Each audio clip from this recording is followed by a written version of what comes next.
오늘부터는 또 새로운 내용으로 공부를 하게 됩니다. 자, 우리가 그 여자와 관련된 여성의, 특별히 교회 안에서의 여성의 역할에 대해서 함께 생각을 하겠습니다. 이 교회 안에서 여성들이 어떤 역할을 해야 되느냐, 이게 논란의 소지가 많이 있는 그런 주제인데, 그 이유가 이제 두 가지로 그렇게 볼 수가 있습니다.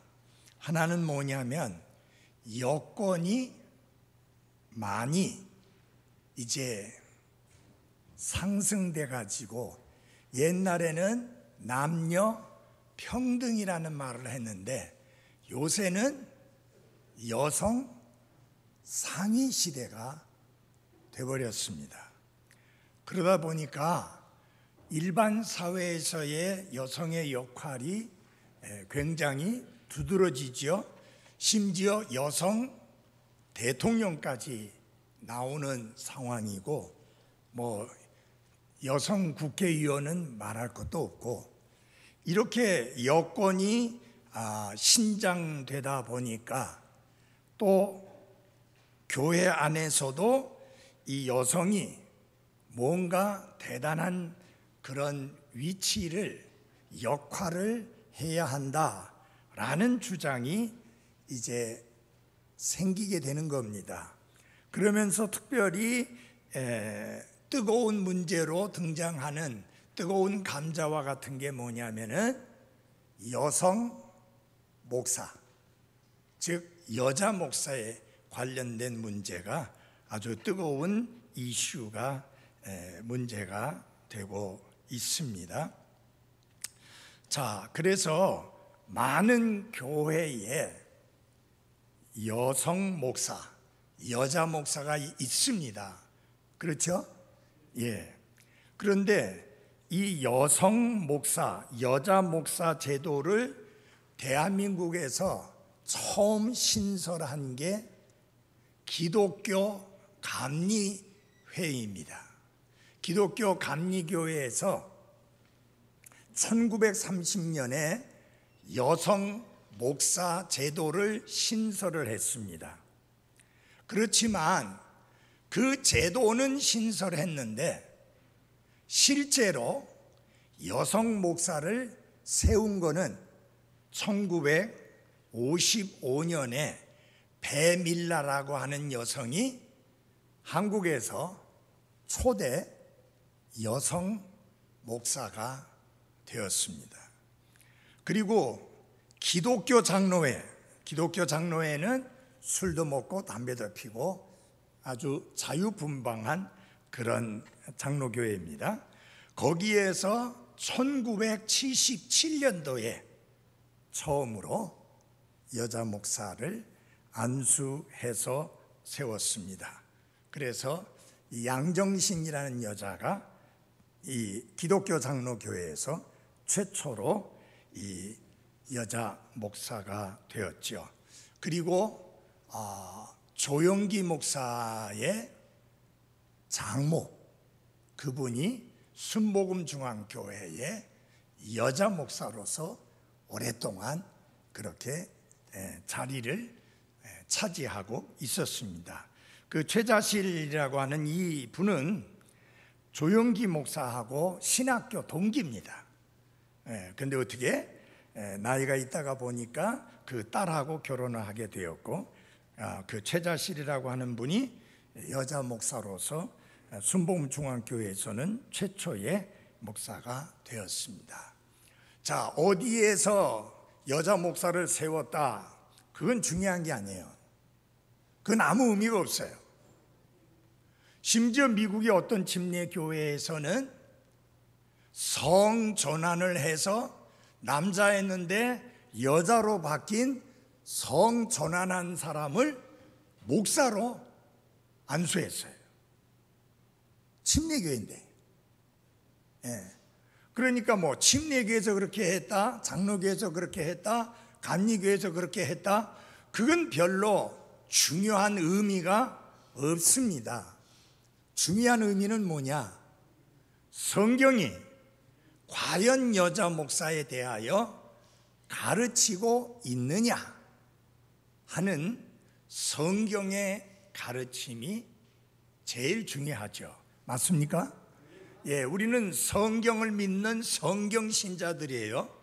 그래서 어느 유명한 교단이, 큰 교단이 하느냐 안 하느냐 그거 의미 없고, 대단한 신학자가 주장했느냐 그렇지 않느냐 그런 거 아무 의미가 없고, 대형 교회 목사가 그것을 가르치고 주장했느냐 그거 아무 의미가 없습니다.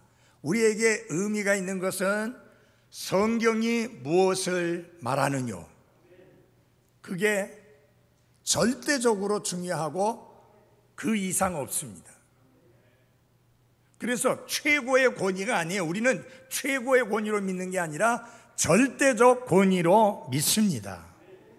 이 절대적 권위인 하나님의 말씀이 여성 목사와 관련해서 과연 여성이 목사가 될 수 있느냐에 관해서 함께 또 생각할 수 있는 것은 여자 집사가 가능하냐라는 문제까지 함께 생각해 보게 되는데, 그것은 성경이 무엇을 말하느냐라는 말씀에서 답을 찾아야 하는 게 맞습니다. 먼저 디모데전서 3장을 열어주시기 바랍니다. 디모데전서 3장입니다.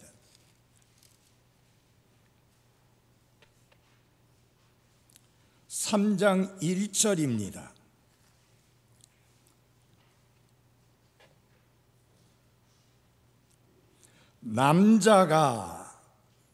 남자가라는 거는 여자를 제외시키는 거예요. 남자가 감독의 직무를 사모하면 선한 일을 사모한다는 이 말은 참된 말이로다. 그러므로 감독은 반드시 책망받을 것이 없으며, 그 다음에 같이 읽겠습니다. 조금만 시작. 한 아내의 남편이며. 여기 그 다음은 안 읽어도 돼요. 중요한 게 뭐야? 한 아내의 뭐예요? 남편이며. 그러면은 한 아내의 남편이 되려면 남자여야 됩니까? 여자도 됩니까? 남자여야만 합니다. 물론 오늘날 동성연애라고 하면서 여성과 여성이 결혼을 하고 남성과 남성이 결혼하는 사악한 짓들을 하지만, 그것은 타락하고 부패한 사악한 세상이 마귀의 가르침과 마귀의 유혹에 끌려 행하는 악하고 사악한 짓들이지 성경의 가르침은 전혀 아닙니다. 하나님은 분명하게 말씀하셨습니다. 남성과 여성으로 창조하셨습니다. 그래서 여성과 남성으로 분명하게 구분을 하셨는데, 감독이라는 말은 목사를 지칭하는 그 호칭 중에, 명칭 중에 하나입니다. 이 감독이라는 것은 그리스 문화권 속에서 그런 영적인 지도자를 말할 때 감독이라고 하는 표현을 썼고, 유대교의 배경 속에서는 유대인들에게 있어서는 장로라고 하는 표현을 썼고, 가장 신약 성경적인 표현은 뭐냐? 목사입니다. 그래서 목사, 감독, 장로는 하나입니다. 셋이 아니고 하나입니다. 그래서 목사의 자격은 한 아내의, 큰 소리로 뭐예요? 남편이어야 한다. 여기에서 여성은 100% 배제되고 있는 것을 볼 수 있습니다. 그래서 여성 목사, 여자 목사가 있을 수 있느냐? 성경은 없다라고 확실히 말씀합니다. 그 다음에 집사들에 관한 내용도 같이 보겠습니다. 12절입니다. 3장 12절. 집사들은 한 아내의 남편이 되어 그랬습니다. 한 아내의 남편이어야 된다. 똑같죠? 목사의 자격과 똑같죠? 한 아내의 남편. 그러니까 남자예요, 여자예요? 남자입니다. 그래서 여자들은 배제되고 있는 것이 성경의 가르침입니다. 한 가지 오해하지 마셔야 할 것은, 그것은 여성이 남성보다 열등하기 때문에 그렇게 한 것은 결코 아니라고 하는 사실입니다. 이거는 누가 더 우월하느냐 혹은 좀 열등하느냐 그런 문제가 아니고 하나님이 정하신 질서에 관한 문제입니다. 하나님이 정하신 질서에 있어서는 가정의 가장으로서 머리 역할을 해야 할 분을 남편으로 세우셨고, 교회 안에서 목사로서 지도자의 역할을 할 사람을 남자로서 세우셨다고 하는 사실입니다. 그리고 그 목사를 도와 함께 사역에 협조하는 집사들 또한 한 아내의 남편이어야 된다고 말씀하시므로 여자 집사, 여자 목사가 절대로 있을 수 없는 것을 말씀했습니다. 그런데 일반적으로 이 세상에 많은 종교가 있는데 그 종교들은 주로 여성들에게 대해서 별로 우호적이 아닙니다. 거의 예외 없이 그 종교에서는 여성은 남성 밑으로 밀려나는 그런 부분들을 이 종교들에서 보여주고 있습니다. 자, 몇 가지로 지난 세기 속에 있었던 것을 말씀드린다면, 고대 그리스에서는 여자들은 남자들보다 열등한 존재다, 그렇게 여겼습니다. 그래서 그 아내들은 고립된 생활을 해야 됐고, 실질적으로 거의 노예 생활에 가까운 삶을 살았습니다. 외부로 밖으로 나가서 활발하게 활동할 수가 없었습니다. 가정에서 고립된 생활을 해야 했습니다. 그 후에 생긴 로마 제국에서는 아내가 그때보다는 조금 더 나은 지위를 누릴 수 있었지만, 법적으로 볼 때 아내는 하나의 소유물로서 남편의 완전한 통제를 받는 그런 위치에 있었습니다. 남편의 하나의 소유물로 여겨졌었습니다. 그에 비해서 유대인 여인들은 매우 적은 법적 권리를 가졌었지만, 가정 안에서 품위와 그리고 책임의 자리를 부여받은 가장 좀 나은 위치에 있었던 것이 유대인 여성들이었습니다. 그래서 여성의 일과 활동의 영역에 있어서 물론 이 종교적인 의무를 할 때에는 함께 참여할 수 있었지만은 그 외에 공적인 일과 활동은 실제로 할 수 없었습니다. 근데 여기에서 중요한 거는 이 종교적인 활동, 유대교적인 활동에 여성들이 참여할 수 있었다는 것, 그런 면에 있어서는 유대교 여성들이 좀 더 우월한 지위에 있었다라고 말씀드릴 수 있었습니다. 유대인의 회당에서 기도를 하는데 남자의 기도와 여자의 기도가, 이 남성의 기도와 여성의 기도가 아주 다릅니다. 남성들은 어떻게 기도했는가? 우주의 왕이시여 저를 여자로 만들지 않으신 주 하나님이여 찬송을 받으시옵소서. 그러니까 나를 여성으로 만들지 아니하고 남성으로 만들어 주신 하나님 찬양을 받으시옵소서. 그래서 그들의 기도 중에는 이런 내용도 있습니다. 하나님, 제가 여성이 아니고 남성인 것을 감사합니다. 그리고 제가 이방인이 아니고 하나님의 택한 민족인 유대인인 것을 감사합니다. 그리고 노예가 아닌 상황에 있는 사람들은 내가 종이 아니고 자유한 자인 것을 감사드립니다. 그래서 그들의 감사 기도 내용 속에 남성인 것에 대한 이 감사로 자신들의 우월함을 드러내 보이기도 했습니다. 반면에 여성들은 어떻게 기도했느냐? 우주의 왕이시며 저를 당신의 뜻대로 만드신 주 우리의 하나님이시여 찬송을 받으시옵소서. 이때 이 여성들의 기도는 좀 낫습니다.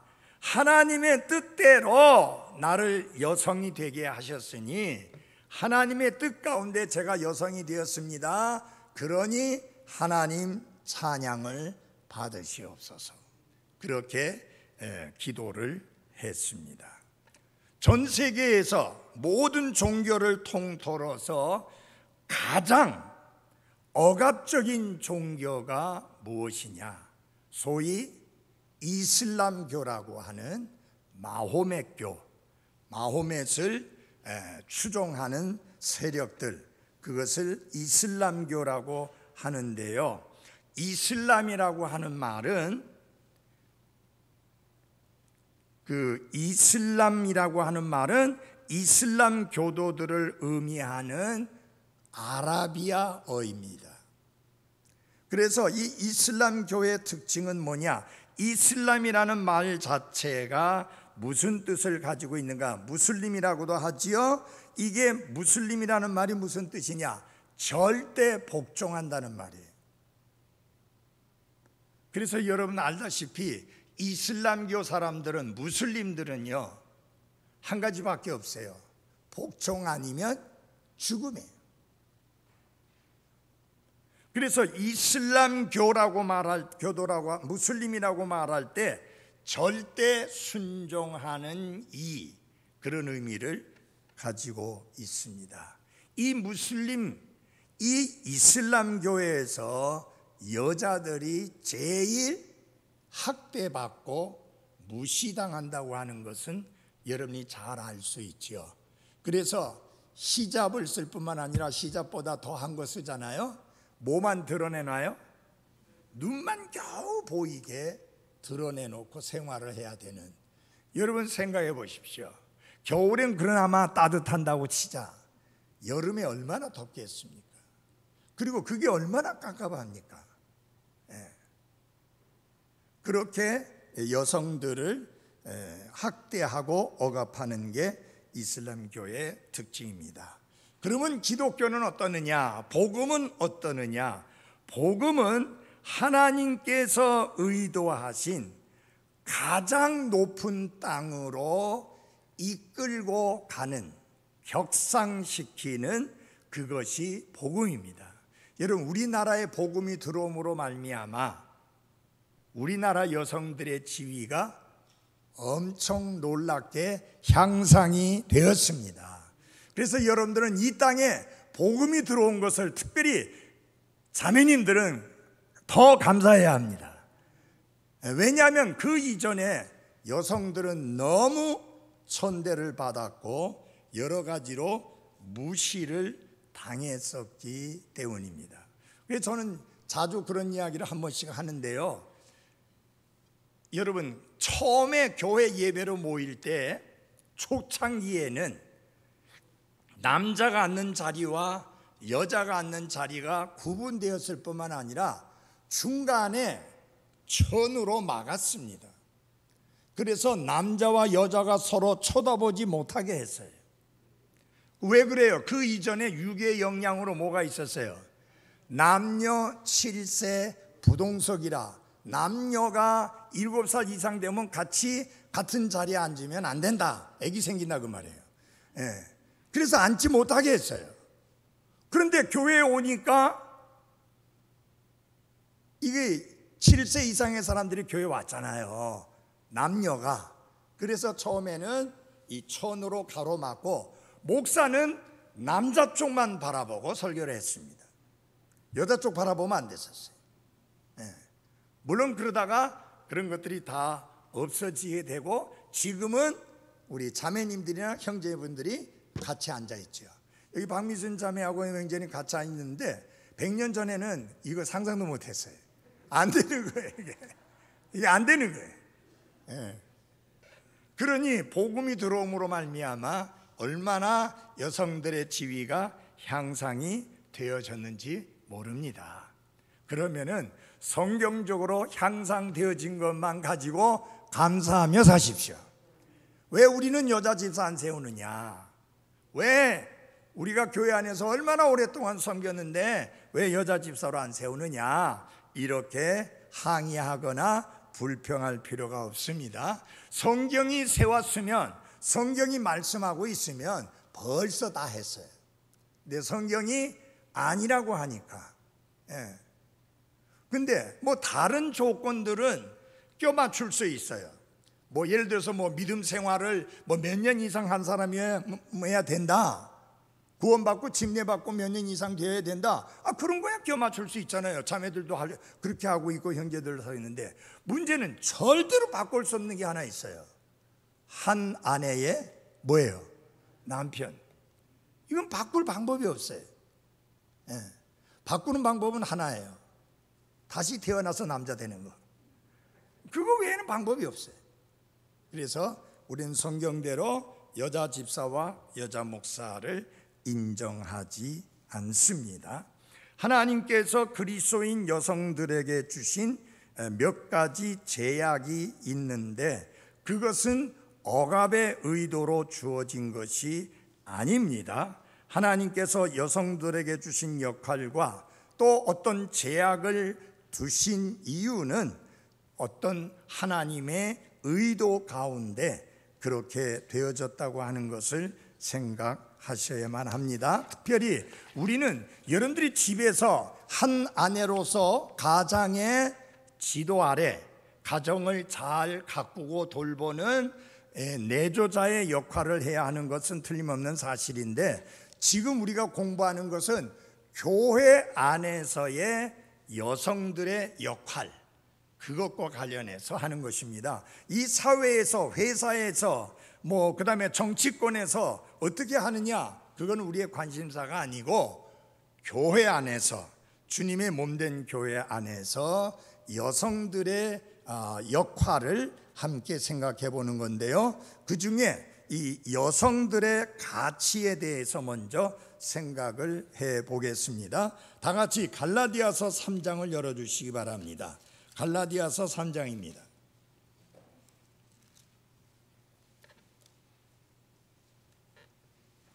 갈라디아서 3장 26절입니다. 너희가 다 그리스도 예수님을 믿는 믿음으로 말미암아 하나님의 아이들이 되었나니 너희 중에서 그리스도 안으로 침례를 받은 자는 다 그리스도로 옷 입었느니라. 거기에는 유대인이나 그리스인이 없고 매인자나 자유로운 자가 없으며 남자나 여자가 없나니 너희는 다 그리스도 예수님 안에서 어떻게 해요? 하나이니라. 여기 유대인이나 그리스인이라고 나왔는데, 그리스인은 이방인을 대표하는 의미로서 사용되어진 것입니다. 그러니까 하나님이 택한 하나님의 백성이라고 일컬어지는, 선민이라고 일컬어지는 이스라엘 사람들이나 이방인들이나 그리스도 예수님 안에서는 하나이니라, 이렇게 말씀을 하고 있는 것입니다. 그러므로 저희 교회 안에서도 마찬가지입니다.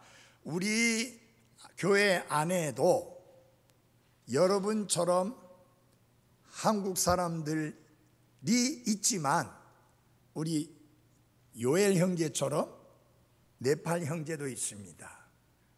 그리스도 예수님 안에서는 네팔 형제냐 한국 형제냐 차별이 있을 수가 없습니다. 그리스도 예수님 안에서 우리는 뭐예요? 하나입니다. 그런데 미국의 과거에는 이게 차별이 심했어요. 그래서 교회 바깥에, 예배당 문 바깥에 뭐라고 했느냐 하면은 흑인은 사양합니다, 흑인 거부한다는 그런 팻말까지 붙여놔서 백인만 들어와서 하나님께 경배를 드릴 수 있는 그런 상황도 있었어요, 옛날에는. 지금은 물론 없지만. 그래서 여러분, 그 마틴 루터 킹이 흑인 민권 운동가로서 하는 가운데 그 운동을 했던 이유 중에 하나가 뭐냐면은 흑인들이 버스를 탔는데 그 버스를 탔다고 두드려 패고 해가지고 이렇게 버스에서 강제로 끌어내리기도 하고, 그 다음에 과거에는 뭐 어떤 것들이 많이 있었냐면 수돗물을 마시는데 수돗물을 쓰는데 흑인은 못 쓴다, 그런 내용도 있고, 그렇게 상당한 차별을 두었었습니다. 지금은 뭐 그렇게 안 합니다만은. 그리고 KK단이라고 하는 거 있잖아요. 백인 우월주의자들이 이제 가면을 쓰고 흑인들을 죽이고 해치는 그런 일들도 과거에 있었죠. 지금은 아닙니다만은. 이렇게 차별을 두려고 하는 이런 운동이라고 할까요? 이런 잘못된 것들이 교회 밖에서도 많이 있었지만 교회 안에서도 있었습니다. 그래서 성경은 그것을 분명히 미리 알고 가르쳐 주셨는데, 그리스도 안에서 모든 구원받은 성도들은 동등한 지위를 가진다라고 가르치고 있습니다. 그래서 거기 있는 말씀을 보십시오. 그리스도 안에는 뭐예요? 매인자나 그 다음에 자유로운 자가 없습니다. 그 말은 무슨 말이냐면은 그리스도 예수님 안에서는 노예와 자유인이 없다라는 것입니다. 여러분, 이 갈라디아서가 기록되어질 당시에, 로마서가 기록되어질 당시에, 신약 성경의 대부분의 그 책들이 기록되어질 당시에 뭐가 많았었느냐? 노예들이 엄청나게 많았습니다. 그래서 그가 구원받기 전엔 노예였는데 구원받고 그리스도인이 되어서 교회 안에 속하게 되면은 너는 노예니까 우리하고 급이 다르다, 신분이 다르다, 지위가 다르다, 그래서 너는 우리와 동등한 사람이 아니다 라는 식으로 그렇게 대할 수 없게 한 것이 유일하게 주님의 몸된 교회 안에서입니다. 사회에서는 그런 거 없었어요. 교회 안에서만. 그런데 이게 또 지나치게 또 이게 잘못된 방향으로 가다 보니까 성경에 또 미리 말씀했죠. 말씀해 놓은 내용 있잖아요. 형제라 해서 그 주인을 무시하거나 함부로 대하지 마라. 주인한테 당신 아무리 주인이지만 우리 그리스도 안에서 형제 아니요, 그러니까 내보고 이래라 저래라 하지 마시오, 이런 식으로 또 이 질서를 파괴하는, 그리스도 예수님 안에서 하나라고 하는 것은 주의 몸된 교회 안에서입니다. 그리고 교회 생활을 떠나서 일상생활로 돌아갔을 때 그는 반드시 고용 주고 나는 그에게 고용된 고용인입니다. 자, 우리 교회에 한 중소기업의 사장이 나옵니다. 그 회사에 다니는 또 사람이, 직원이 나옵니다. 둘 다 구원받았어요. 그리스도 예수님 안에서 뭐예요? 서로 형제예요. 그리고 교회 안에서 우리는 서로 형제예요. 그걸 갖다가 회사까지 끌고 가서 사장 보고 아무개 형제 이래 버리면 안 되는 거예요. 그런 부분을, 그런 문제가 일어날 수 있는 인간의 그런 가능성을 아시고 하나님은 미리 말씀해 주심으로 그런 질서가 무너지지 않도록 하셨습니다. 그러나 그리스도 예수님 안에서는, 교회 안에서는 그가 사장이라 할지라도 종업원이라 할지라도 그리스도 안에서는, 교회 안에서는 동등한 지위에 있다는 사실을 잊지 말아야 합니다. 우리는 그리스도 예수님 안에서 동등한 지위를 가지고 있습니다. 우리는 모두 그리스도 예수님 안에서 하나입니다. 하나라고 하는 말은 더 높은 지위 가진 사람, 더 낮은 지위 가진 사람이 없다.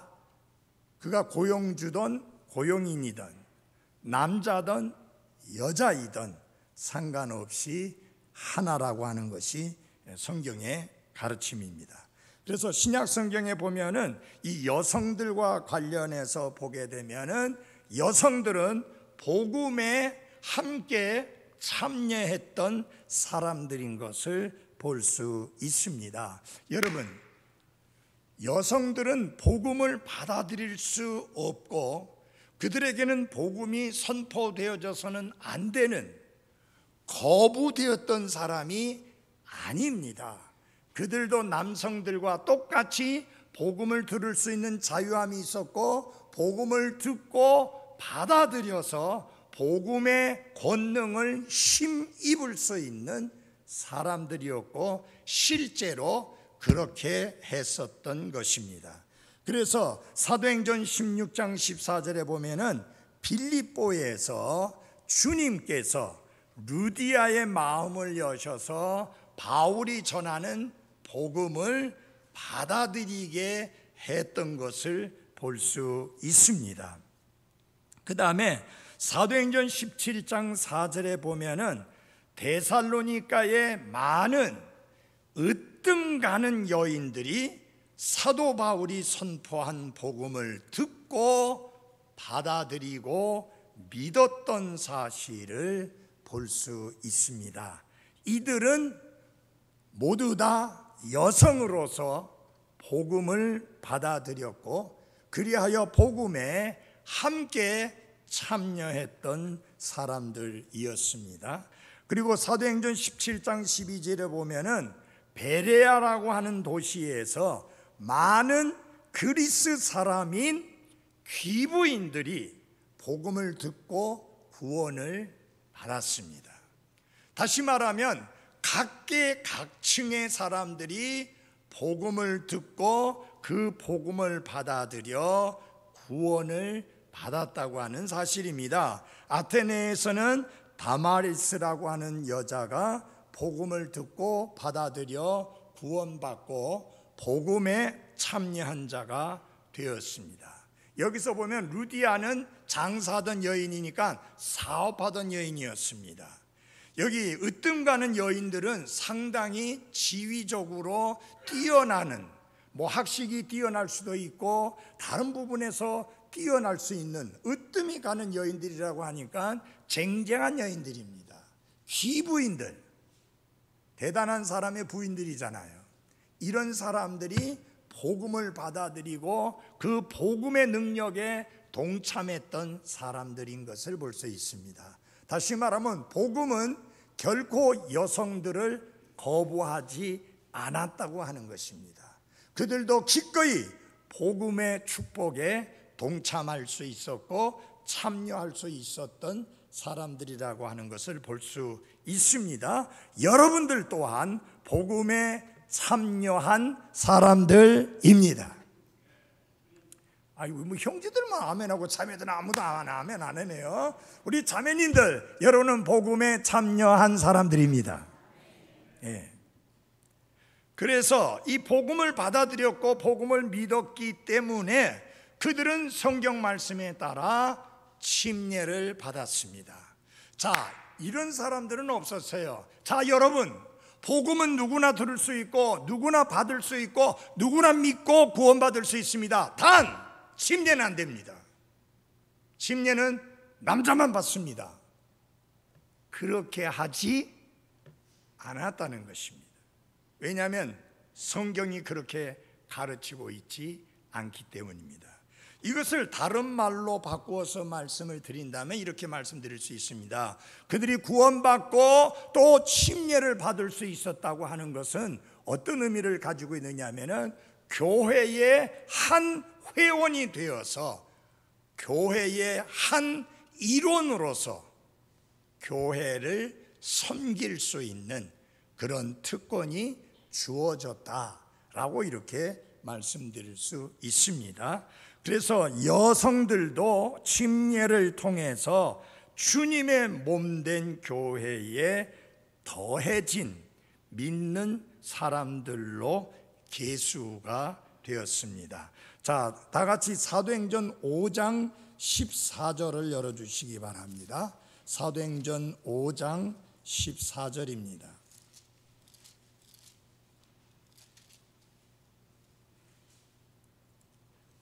믿는 사람들이 주께 더 많이 더해지니 곧 남자와 여자의 큰 무리들이더라. 자, 그들이 주께 더해졌습니다. 주께 더해진 자들이 이제 침례를 받음으로 어디에 더해져요? 교회에 더해집니다. 그래서 사도행전 2장에 보면은 이런 말씀이 있는데 제가 읽어드리겠습니다. 2장 41절에 보면은 그때에 그의 말을 기쁘게 받아들인 자들이 침례를 받음에 바로 그날에 3,000혼 가량이 그들에게 더해지니라. 그렇게 말씀을 하고 있습니다. 여기에서 그 말씀을 기쁘게 받아들인 사람들이, 그리고 침례를 받아서 교회에 더해진 사람들이 남자를 강조할 때는 남자라는 표현을 씁니다. 근데 여기서는 그런 표현을 안 쓰고 그들이라고 함으로 말미암아 남자도 있었고 여자도 있었음을 말씀해 주고 있고, 남녀 많은 무리가 3,000명이 침례를 받고 그리스도의 몸된 교회, 특별히 여기에서는 예루살렘 교회에 더해진 것을 볼 수 있습니다. 또 사도는 아니지만 빌립이 사마리아에 내려가서 복음을 선포했을 때 나타난 결과를 보겠습니다. 사도행전 8장 12절입니다. 사도행전 8장 12절. 그러나 빌립이 하나님의 왕국에 관한 것들과 예수 그리스도의 이름을 선포하는 것을 그들이 믿고, 그 다음 같이 읽을까요? 시작. 남자들과 여자들이 다 침례를 받음에, 남자들만 구원받고 남자들만 침례를 받은 것이 아니라 여자들도 구원받고 여자들도 똑같이 침례를 받았다라고 이렇게 말씀을 하고 있습니다. 이 사도행전 16장 15절에 보게 되면은 우리 한번 찾아 읽어보겠습니다. 사도행전 16장 15절입니다. 14절부터 제가 읽어드리겠습니다. 두아디라시 출신의 자주색 옷감 장수로서 하나님께 경배하던 루디아라 하는 어떤 여자가 우리의 말을 들으매 주께서 그녀의 마음을 여심으로 그녀가 바울이 말하는 것들에 주의를 기울이니라. 그녀와 그녀의 집안 사람들이 침례를 받고 이렇게 우리에게 간청하여 이르되 만일 당신들이 나를 주께 신실한 자로 판단하였거든 내 집에 들어와 거기 머무소서 하고 우리를 강권하더라. 하나님을 경배하던 여자가 루디아였습니다. 근데 루디아는 구원받은 그리스도인은 아니었었는데 그 루디아의 마음을 여심으로 루디아가 복음을 받아들이고 믿고 구원을 받게 되었는데, 이제 침례를 베풀어야 되는데 이 빌립보 지방에 아직 교회가 세워지지 않았으니까 교회에서 침례를 베풀 수 없었기 때문에 루디아의 집에서 루디아에게 침례를 베풀었습니다. 저도 집에서 침례를 베푼 경우가 있습니다. 교회당에서 침례를 받을 수 없는 신체적 조건을 가지고 있었기 때문에 집에서 아파트에 그 욕조에서 침례를 베풀었던 적이 있습니다. 중국에 갔을 때는 그릇을 하나 사갖고 와가지고 아파트에 있는 집에서 8사람에게 침례를 베푼 적이 있습니다. 예배당이 아니고 집에서 침례를 베푼 적이 있습니다. 그래서 루디아는 구원을 받은 후에 바로 그 도시 바깥에 있는 자기 집에서 침례를 받았다고 말씀하고 있습니다. 그래서 여러분, 성경은 결코 여성의 지위를 열등한 지위로 말씀하고 있지 아니하고 그리스도 예수님 안에서 하나이다라고 말씀하고 있는데, 단 성경은 집사나 목사는 남자이어야 한다는 것이 성경의 명백한 가르침입니다. 여기까지 하겠습니다. 좀 내용들이 남았는데 다음 주에 이어서 하도록 하겠습니다.